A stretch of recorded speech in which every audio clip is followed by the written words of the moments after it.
Problem से solution तक, astro तक, नो योर फेट। देखिए, माता पिता का सुख जीवन का सबसे महत्वपूर्ण सुख है और माता पिता की छाया जब तक जीवन में रहती है, परमात्मा की कृपा से ईश्वर की छाया भी आपके जीवन में बनी रहती है। किसी भी कुंडली का जो सूर्य होता है वो बताता है पिता के बारे में कि पिता की स्थिति कैसी होगी, पिता कैसे होंगे। इसके अलावा कुंडली का नवम भाव और दशम भाव भी पिता से संबंध रखता है, बट ज्यादातर नवम भाव पिता से संबंध जरूर रखता है। चंद्रमा से माता की स्थिति देखी जाती है कि आपके माता की स्थिति कैसी है, और कुंडली का जो चतुर्थ भाव होता है, फोर्थ हाउस होता है, ये भी माता की स्थिति के बारे में बताता है। तो इन ग्रहों या स्थानों के मजबूत होने पर माता पिता का सुख मिल जाता है।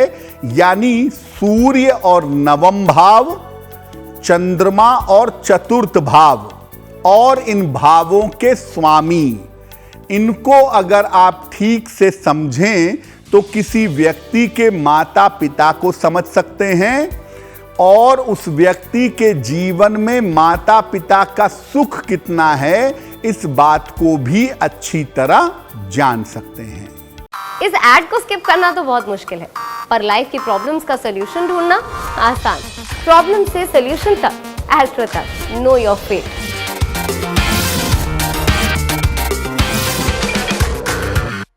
बहुत बार ऐसा होता है कि बहुत सारे लोगों के संबंध पिता के साथ अच्छे नहीं होते, या पिता का सपोर्ट नहीं मिलता, पिता की तरफ प्रेम का व्यवहार नहीं होता, पिता में और संतान में संबंध बिगड़ जाते हैं, खराब हो जाते हैं। कब ऐसा होता है? अगर किसी कुंडली में सूर्य की स्थिति अच्छी नहीं है, सूर्य की स्थिति कमजोर है, तो संबंध बेहतर होने के बावजूद पिता और संतान के विचार कभी नहीं मिलेंगे। सूर्य का संबंध शनि के साथ हो तो पिता और संतान के संबंध काफी निगेटिव होते हैं।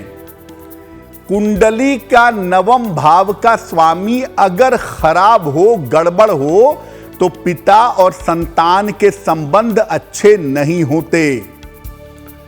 सूर्य भी गड़बड़ हो और नवम भाव का स्वामी भी गड़बड़ हो तो पिता का सुख नहीं मिलता, या तो पिता होते ही नहीं हैं, या पिता से बहुत दूरियां होती हैं, पिता के साथ सेपरेशन हो जाता है, पिता के साथ संबंध बहुत खराब हो जाते हैं। तो पिता के लिए कुंडली में सूर्य और नवम भाव का गड़बड़ होना बिल्कुल भी बेहतर नहीं होता। अब अगर आपके संबंध पिता के साथ बेहतर नहीं हैं, तो क्या उपाय करें कि संबंध बेहतर हो जाएं?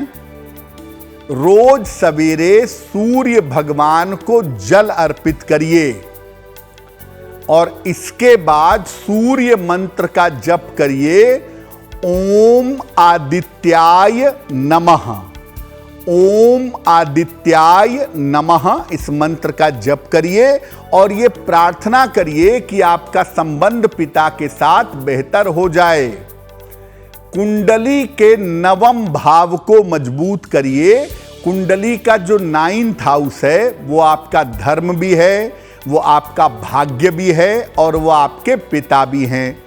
तो उस भाव का जो स्वामी है उसको मजबूत करिए, धर्म के मार्ग पर चलिए, पूजा उपासना पर ध्यान दीजिए, नवम भाव मजबूत होगा। और घर के मुख्य द्वार को साफ सुथरा रखिए। घर के मुख्य द्वार को खराब करने से भी सूर्य गड़बड़ हो जाता है। और अगर पिता पुत्र के संबंध में ज्यादा ही गड़बड़ हो, ज्यादा ही दिक्कत हो, तो रविवार को गुड़ का दान करिए। किसी निर्धन व्यक्ति को गुड़ का दान कर दें या गाय को गुड़ खिला दें। ऐसा करने से आपका संबंध आपके पिता के साथ निश्चित रूप से बेहतर होगा। एस्ट्रो तक ऐप पर आपको मिलेगा भविष्य से जुड़े हर सवाल का जवाब। डाउनलोड कीजिए एस्ट्रो तक ऐप और चुटकी में जुड़िए इंडिया के बेस्ट एस्ट्रोलॉजर से।